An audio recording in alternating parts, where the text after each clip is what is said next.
اللہ کے نام کے ساتھ جو بہت مہربان اور رحم فرمانے والا ہے۔ اللہ نے بہترین کلام اتارا ہے، ایک ایسی کتاب جس کے تمام اجزاء ہم رنگ ہیں اور جس میں بار بار مضامین دہرائے گئے ہیں۔ اسے سن کر ان لوگوں کے رونگٹے کھڑے ہو جاتے ہیں جو اپنے رب سے ڈرنے والے ہیں، اور پھر ان کے جسم اور ان کے دل نرم ہو کر اللہ کے ذکر کی طرف راغب ہو جاتے ہیں۔ بلا شبہ اس قرآن میں ہر شخص کے لیے نصیحت ہے جس کے پاس رجوع کرنے والا دل ہو اور وہ کان لگا کر اور پوری توجہ سے حاضر رہ کر سنے۔ سورۃ قاف۔ نہایت بابرکت ہے وہ اللہ جس نے یہ فرقان حق اور باطل میں فرق کرنے والا قرآن اپنے بندے محمد صلی اللہ علیہ وآلہ وسلم پر نازل کیا تاکہ سارے جہان والوں کے لیے خبردار کر دینے والا ہو۔ الفرقان۔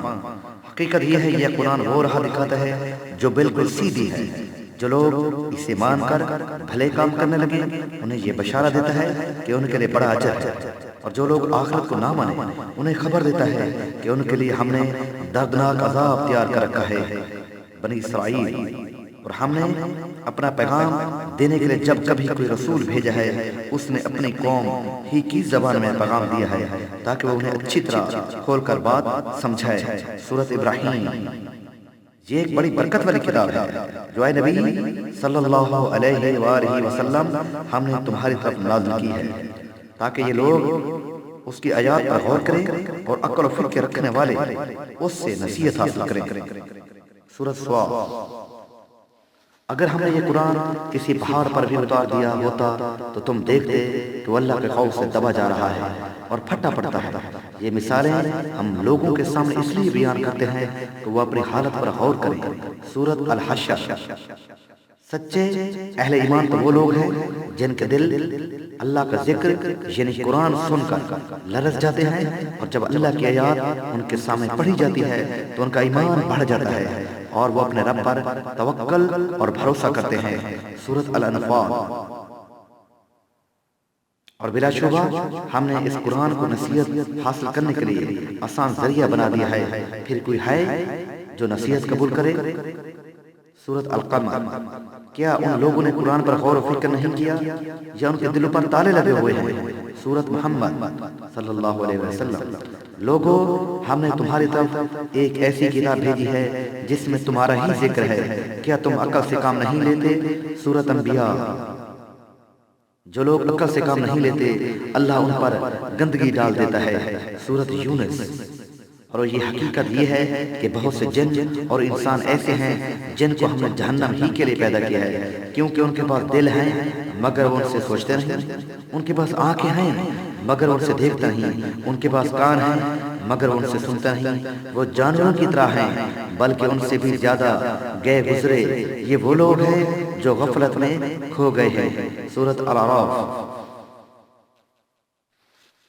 اور اے نبی صلی اللہ علیہ وسلم تمہارے رب کی کتاب میں سے جو کچھ تم پر وحی کیا گیا ہے اسے جوں کا توں سنا، کوئی اس کی باتوں کو بدل دینے کا مجال نہیں ہے اور تم اس کے سوا کہیں کوئی جائے پناہ نہ پاؤ گے۔ سورۃ القاف۔ یہاں تک کہ جب سب آ جائیں گے تو ان کا رب ان سے پوچھے گا کہ تم نے میری آیات کو جھٹلا دیا تھا حالانکہ تم نے ان کا علمی احاطہ نہ کیا تھا، اگر یہ نہیں تو پھر تم کیا کر رہے تھے؟ سورۃ النمل۔ بے شک ہم نے اس امانت کو آسمانوں اور زمین اور پہاڑوں کے سامنے پیش کیا تاکہ وہ اسے اٹھانے کے لیے تیار نہ ہوئے اور اس سے ڈر گئے، مگر انسان نے اسے اٹھا لیا، بے شک وہ بڑا ظالم اور جاہل ہے۔ سورۃ احزاب۔ پس نہیں میں قسم کھاتا ہوں تاروں کے مواقع کی، یعنی جہاں وہ وجود میں آتے ہیں، اور اگر تم سمجھو تو یہ بہت بڑی قسم ہے۔ کیا یہ بلند پایا قرآن ہے ایک محفوظ کتاب میں لکھا ہوا جسے پقیزہ لوگوں کے سوا کوئی چھو نہیں سکتا؟ یہ رب العالمین کا نازل کرتا ہے، پھر کیا اس کلام کے ساتھ تم بے پرواہی برتتے ہو اور اس نعمت میں اپنا حصہ تم نے یہ رکھا ہو کہ اس سے جھٹلاتے ہو؟ سورۃ واقعہ۔ جو لوگ ہماری نازل کی ہوئی روشن تعلیمات اور ہدایت کو چھپاتے ہیں حالانکہ ہم انہیں سب انسانوں کی رہنمائی کے لیے اپنی کتاب میں بیان کر چکے ہیں، یقین جانو کہ اللہ بھی ان پر لعنت کرتا ہے اور تمام لعنت کرنے والے بھی ان پر لعنت بھیجتے ہیں، البتہ جو اس روش سے باز آ جائے اور اپنے طرز عمل کی اصلاح کر لے، اور جو کچھ چھپاتے تھے ان سے بیان کرنے لگے، ان کو میں معاف کر دوں گا، اور میں بڑا درگزر کرنے والا اور رحم کرنے والا ہوں۔ سورۃ بقرہ۔ اور جو شخص رحمان کے ذکر یعنی قرآن سے غفلت برتتا ہے، ہم اس پر ایک شیطان مسلط کر دیتے ہیں اور وہ اس کا ساتھی بن جاتا ہے، اور یہ شیاطین ایسے لوگوں کو سیدھی راہ پر آنے سے روکتے ہیں، اور وہ اپنی جگہ یہ سمجھتے ہیں کہ ہمیں ہدایت ملی ہے۔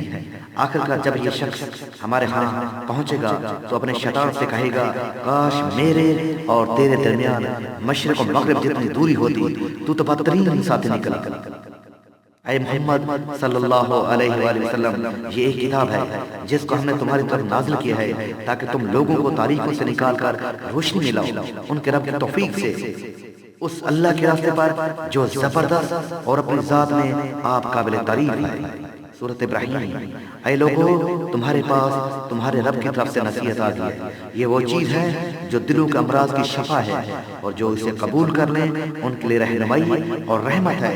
اے نبی صلی اللہ علیہ وآلہ وسلم، کہو کہ یہ اللہ کا فضل اور اس کی مہربانی ہے، یہ چیز اس نے بھیجی، اس پر تو لوگوں کو خوشی منانی چاہیے، یہ ان سب چیزوں سے بہتر ہے جنہیں لوگ سمیٹ رہے ہیں۔ سورۃ یونس۔ اور حقیقت یہ ہے، یہ کتاب تمہارے لیے اور تمہاری قوم کے لیے ایک نصیحت نامہ ہے، اور ان قریب تم لوگوں کو اس کی جواب دہی کرنی ہوگی۔ سورۃ الزخرف۔ کہہ دو، اگر انسان اور جن سب کے سب مل کر اس قرآن جیسی کوئی چیز لانے کی کوشش کریں تو نہ لا سکیں گے، چاہے وہ سب ایک دوسرے کے مددگار ہی کیوں نہ ہوں۔ سورۃ بنی اسرائیل۔ اور اس قرآن کو ہم نے حق کے ساتھ نازل کیا ہے، اور حق ہی کے ساتھ یہ نازل ہوا ہے، اور اے نبی صلی اللہ علیہ وآلہ وسلم، تمہیں ہم نے اس کے سوا اور کسی کام کے لیے نہیں بھیجا، یہ جو مان لے اسے بشارت دے دو، اور جو نہ مانے اسے متنبع کر دو۔ بنی اسرائیل۔ ان سے پوچھو، تمہارے ٹھہرائے ہوئے شریک میں کوئی ہے جو تخلیق کی ابتدا بھی کرتا ہو اور پھر اس کو دہرائے بھی؟ کہو وہ صرف اللہ پاک ہے جو تخلیق کی ابتدا بھی کرتا ہے اور اس کو دہرائے گا، پھر تم یہ کس الٹی راہ پر چلائے جا رہے ہو؟ ان سے پوچھو، تمہارے ٹھہرائے ہوئے شریک میں کوئی ایسا بھی ہے جو حق کی طرف رہنمائی کرتا ہو؟ کہو صرف اللہ پاک ہے جو حق کی طرف رہنمائی کرتا ہے، پھر بھلا بتاؤ جو حق کی طرف رہنمائی کرتا ہے وہ اس کا زیادہ مستحق ہے کہ اس کی پیروی کی جائے، یا وہ جو خود راہ نہیں پاتا مگر یہ اس کی رہنمائی کی جائے؟ آخر تمہیں کیا ہو گیا ہے؟ کیسے الٹے الٹے فیصلے کرتے ہو؟ اور حقیقت یہ ہے کہ ان میں سے اکثر لوگ محض قیاس و گمان کے پیچھے چلے جا رہے ہیں، حالانکہ گمان حق کی ضرورت کو کچھ بھی پورا نہیں کرتا۔ جو کچھ یہ کر رہے ہیں اللہ اس کو خوب جانتا ہے، اور یہ وہ قرآن وہ چیز نہیں جو اللہ کی وحی و تعلیم کے بغیر تصنیف کر لیا جائے، بلکہ یہ تو جو کچھ پہلے آ چکا تھا اس کی تصدیق اور تفصیل ہے، اس میں کوئی شک نہیں، یہ تمام جہانوں کے رب کی طرف سے ہے۔ سورۃ یونس۔ جو قرآن کی خرید و فروخت میں منافع کما رہے ہیں ان کے لیے تھوڑی قیمت پر میری آیاتوں کو نہ بیچ ڈالو، اور میری نافرمانی سے بچو، باطل کا رنگ چڑھا کر حق کو مشتبہ نہ بناؤ، اور نہ جانتے بوجھتے حق کو چھپانے کی کوشش کرو۔ سورۃ بقرہ۔